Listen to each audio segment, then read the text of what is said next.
আমার প্রার্থনা শোনো 25শে বৈশাখ। আর একবার তুমি জন্ম দাও রবীন্দ্রনাথের।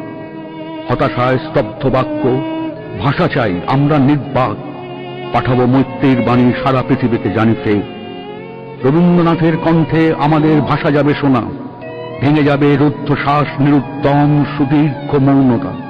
আমাদের দুঃখ সুখে ব্যক্ত হবে প্রত্যেক রচনা, পীড়নের প্রতিবাদে উচ্চারিত হবে সব কথা।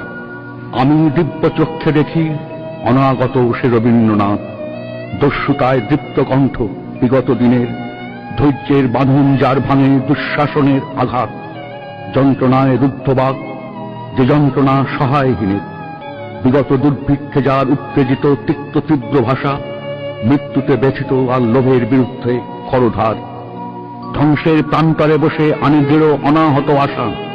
তার জন্ম অনিবার্য, তাকে ফিরে পাবই আবার। রবীন্দ্রনাথের সেই ভুলে যাওয়া বাণী অকস্মাৎ করে কানাকানি, দামামা ওই বাজে, দিন বদলের পালা এলো ঝড় যুগের মাঝে। নিষ্কম্প গাছের পাতা, রুদ্ধশ্বাস অগ্নিগর্ভ দিন, বিস্ফারিত দৃষ্টি মেলে এ আকাশ, গতিরুদ্ধ বায়ু। আবিশ্ব জিজ্ঞাসা এক চোখে মুখে ছড়ায় রঙিন, সংশয় স্পন্দিত স্বপ্ন, ভীত আশা উচ্চারণহীন। মেলে না উত্তর কোন সমস্যায় উত্তেজিত স্নায়ু। ইতিহাস মোড় ফেরে পদতলে বিধ্বস্ত বার্লিন। পশ্চিম সীমান্তে শান্তি, দীর্ঘ হয় পৃথিবীর আয়ু। দিকে দিকে জয়ধ্বনি, কাঁপে দিন রক্তাক্ত আভায়। রাম রাবণের যুদ্ধে বিক্ষত এ ভারত জটায়ু, মৃতপ্রায় যুদ্ধাহত পীড়নে দুর্ভিক্ষে মৌন মুখ।